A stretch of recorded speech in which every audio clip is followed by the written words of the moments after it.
Dans cet épisode, vous allez découvrir qu'un éclairage peut se décortiquer en 4 composantes.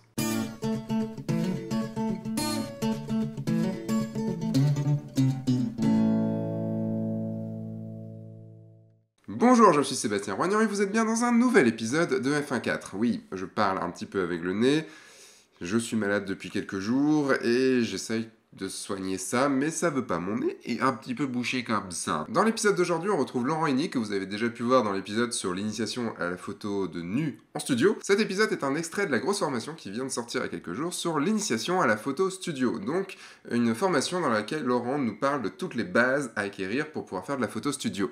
J'ai sélectionné pour vous un extrait qui est assez important et dont on n'a jamais parlé dans F1.4. Ce sont les 4 composantes d'un éclairage. Un éclairage se décortique en 4 composantes et c'est ce dont Laurent va nous parler donc maintenant et que vous pourrez retrouver plus en détail dans cette grosse formation.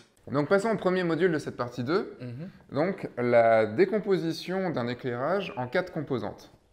Est-ce que tu peux m'expliquer, enfin nous expliquer du coup, quelles sont ces 4 composantes? Ouais, enfin ce dont je vais parler. Donc si les setups d'éclairage sont une recette de cuisine, cette méthodologie en gros va englober toutes ces recettes de cuisine. D'accord, donc ça veut dire qu'en connaissant ces 4 composantes-là, on sera capable de tout faire?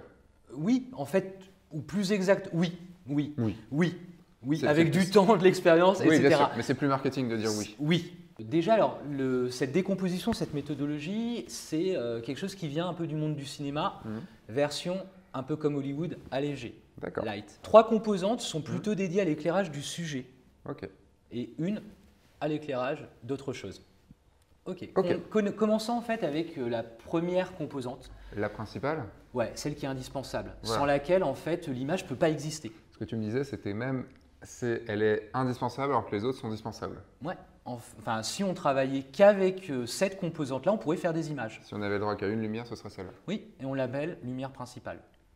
Voilà. On peut, en terminologie anglaise, on appelle ça key light, lumière clé. C'est tout simplement le soleil. Il y a un seul soleil dans le ciel, il n'y a qu'une seule lumière principale. Alors là, je ne suis pas tout à fait d'accord avec toi.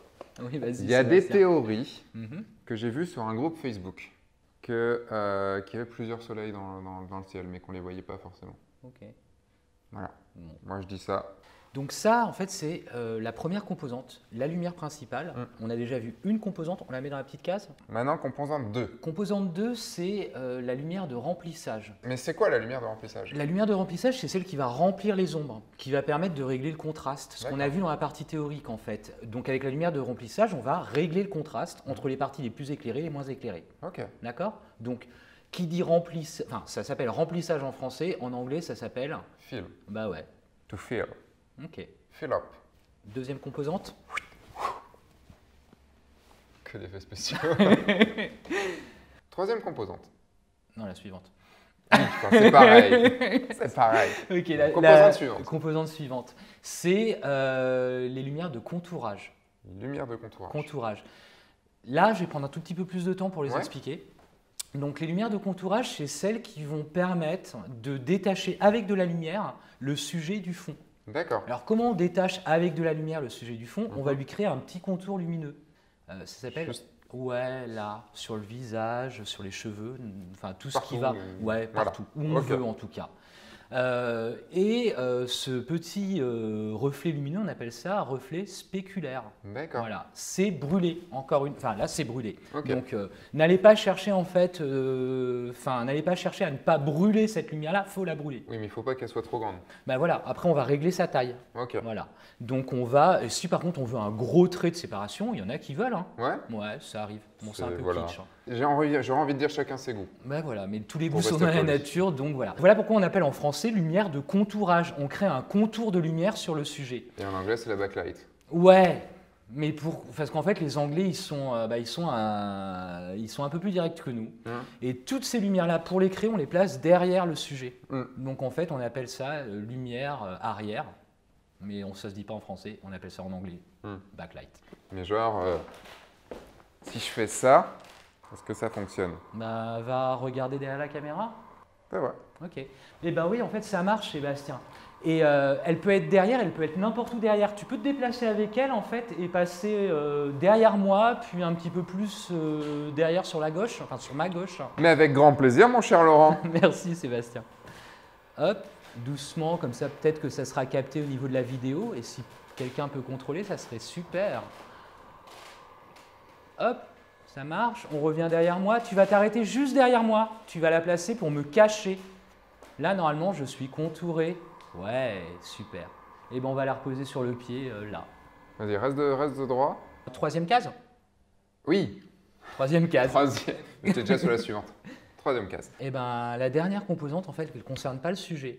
Donc, non, elle ne concerne pas cette zone d'éclairage. Là, on a vu comment on avait 3 composantes autour du sujet. La dernière, en fait, elle concerne ce qui est derrière nous, le fond. D'accord. Ok, c'est l'éclairage du fond. Ok, donc il faut éclairer le fond.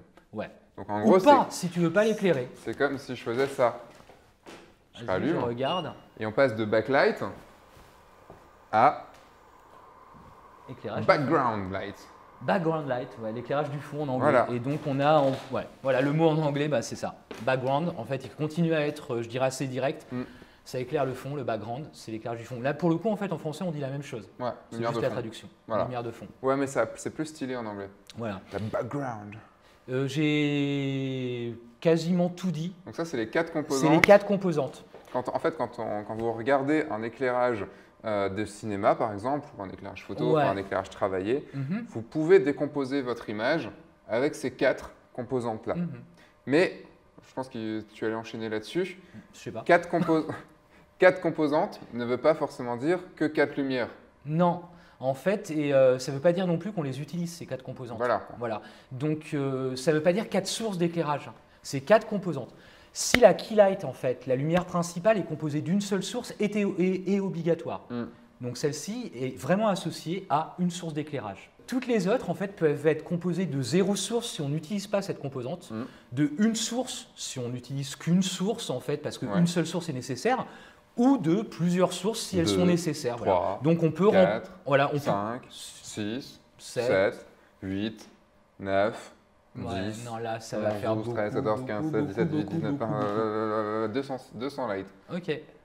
Si on utilise de LED, ça peut faire 200 lights facilement. Peut-être, ouais. Mais on n'est plus au flash. Si, il y a des flash LED. Ah, je sais pas, je connais pas. Rotolight. En fait, 1 à 200. Bon, 200, il faut avoir les moyens en fait au flash. Oui, quand même. Ok. 200 D1. T'as dit qu'il était à 1200. Ouais. Je te laisse calculer. Techniquement, ça nous ferait 240 000 euros. Bon, je pense qu'on pourra demander à Profoto, ils nous feront un petit prix. Ouais, je pense que dans ces quantités-là, en fait. Enfin, ce qu'on vient de dire pour une composante, par exemple le filtre, si on remplit les ombres avec plusieurs sources de lumière, on peut le faire également avec les lumières de contourage. On aurait pu en mettre une à droite, une à gauche, une derrière, ou une seule, ou pas du tout si on ne veut pas contourer la personne. Voilà, maintenant vous connaissez les 4 composantes d'un éclairage. Maintenant, je vous fais un petit point rapide sur cette grosse formation qui vient de sortir. C'est une grosse formation dans laquelle vous acquérirez, non ? Vous allez acquérir, ce sera plus simple, toutes les bases pour arriver sur un studio, pour arriver à faire de la photo studio.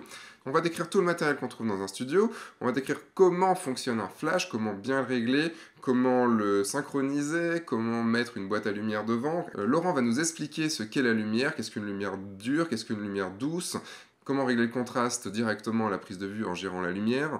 On parlera, oui, des 4 composantes que vous venez de voir du coup dans cet épisode, et on ira encore plus loin avec ces 4 composantes, puisqu'on les mettra en pratique dans 3 setups d'éclairage, du plus simple au plus compliqué, pour bien comprendre les 4 composantes et bien comprendre comment créer un éclairage depuis le début. Et Laurent finira par des exercices pour que vous travailliez directement chez vous. Vous n'avez plus qu'à cliquer ici pour voir tout le déroulé de la formation, pour aller sur la page sur le site F1.4 et pouvoir acquérir cette formation. Avec Laurent, on n'a pas tourné qu'une seule formation, on en a tourné 2. La deuxième formation étant la suite de cette première grosse formation, c'est sur le portrait studio. Donc on va appliquer tout ce qu'on a appris dans cette première grosse formation pour l'appliquer au portrait. Dans cette formation, on va voir plusieurs setups d'éclairage et surtout comment diriger un modèle en studio et comment mixer la lumière naturelle avec la lumière studio. En bref, on verra plein de choses encore. Cette formation n'est à l'heure actuelle, à l'heure où on diffuse cet épisode, n'est pas encore sortie, elle sortira dans un mois, mais vous pouvez la précommander. Pour tous ceux qui l'auront acheté maintenant, elle sera disponible au 20 avril 2017 et elle sera, donc vous l'aurez en avant-première vu qu'elle sortira au grand public plus tard. Une petite chose aussi, à l'heure actuelle, il y a donc une offre de lancement, comme dans comme à chaque fois. Cette offre de lancement dure jusqu'à jeudi prochain, jusqu'au jeudi 23 mars à 23h59.